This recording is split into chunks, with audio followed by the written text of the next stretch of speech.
Polisi menyebut Ismail Bolong berpotensi menjadi tersangka setelah polisi melakukan gelar perkara. Polisi juga sudah memeriksa istri dan anak Ismail Bolong. Polisi sudah meningkatkan kasus dugaan suap tambang ilegal kepada petinggi Polri ke tahap penyidikan. Kasus ini menyeret ex-anggota Polres Samarinda, Ismail Bolong. Direktur Tindak Pidana Tertentu Bareskrim Polri, Brigjen Pipit Rismanto menyebut Ismail Bolong berpotensi menjadi tersangka. Ya, pasti itu. Kita tunggu saja.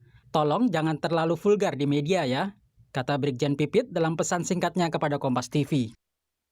Brigjen Pipit Rismanto menambahkan polisi sudah melakukan gelar perkara dan memeriksa istri dan anak Ismail Bolong. Pipit menyebut anak Ismail Bolong diperiksa karena posisinya sebagai pemegang saham di perusahaan tambang itu. 2 orang ya Pak Dir ya? Iya, sebenarnya itu. Tapi kan hari ini kan ada yang ini kan, pasti kita tahan yang kita kemarin tangkap ya penambangnya kan ada juga. Ya. Penambangnya, oke siap. Pak Dir izin menanyakan ini yang dipanggil kenapa keluarganya dulu Pak Dir? Bukan Ismail Bolongnya meskipun kemarin mangkir. Ismail Bolong kan ya mangkir, tapi kan pemegang saham kan nama-nama pemegang saham kan kita perlu mintain keterangan dong kan gitu.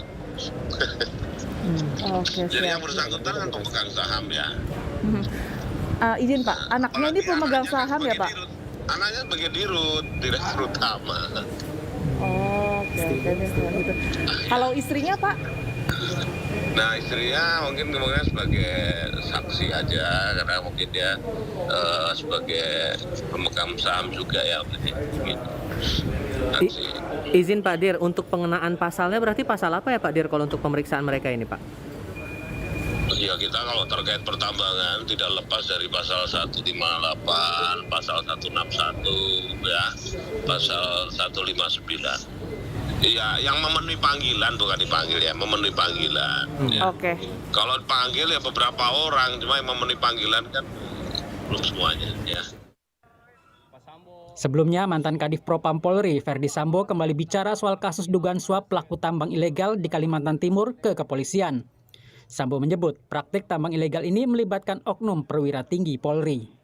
Artinya proses di Propam sudah selesai, karena itu melibatkan perwira tinggi. Nah selanjutnya kalau misalnya akan ditindaklanjuti, silakan tanyakan ke pejabat berwenang atau kalau enggak kasih instansi lain untuk melakukan penyelidikan, kan gitu. Ismail sama Kabar Reskrim sempat diperiksa Pak sama Propam. Pak, tapi kan Ismail Bolong nggak diproses tuh Pak, itu bagaimana Pak? Kenapa dilepas? Kata Kabar Reskrim kenapa dilepas Pak? Bapak siap diperiksa. Laporan resmi kan sudah saya buat. Sementara mantan Karopaminal Divisi Propam Polri, Hendra Kurniawan, membenarkan telah mengusut kasus dugaan tambang ilegal di Kalimantan Timur yang melibatkan Ismail Bolong. Hendra pun membenarkan surat laporan hasil penyelidikan dana tambang ilegal yang diduga mengalir ke Kabar Reskrim. HP betul itu benar ke Pak Hendra yang meriksa langsung Pak itu pejabat yang berwenang aja ada datanya nggak berarti surat penyelidikannya benar ya Pak ya? Ya betul. Berarti Pak itu menyeret Kabar Reskrim Pak ya, betul ya? Ya kan sesuai dengan itu.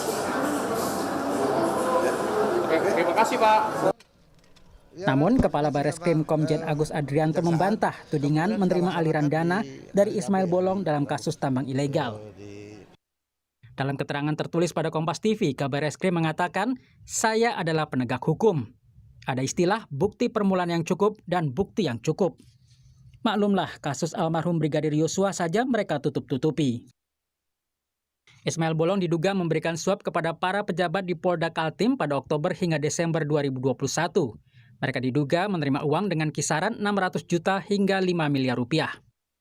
Ismail juga diduga 3 kali menyerahkan uang secara langsung kepada Kabar Reskrim Komjen Agus Adrianto pada Oktober, November, dan Desember 2021. Besarannya 2 miliar rupiah setiap bulan. Selain itu, Ismail Bolong juga disebut 3 kali mengguyurkan dana ke jajaran Bareskrim Polri pada Oktober hingga Desember 2021 dengan besaran 3 miliar rupiah. Kasus ini menyebar ke publik saat Ismail Bolong membuat video mengaku menyetor uang 6 miliar rupiah pada petinggi Polri.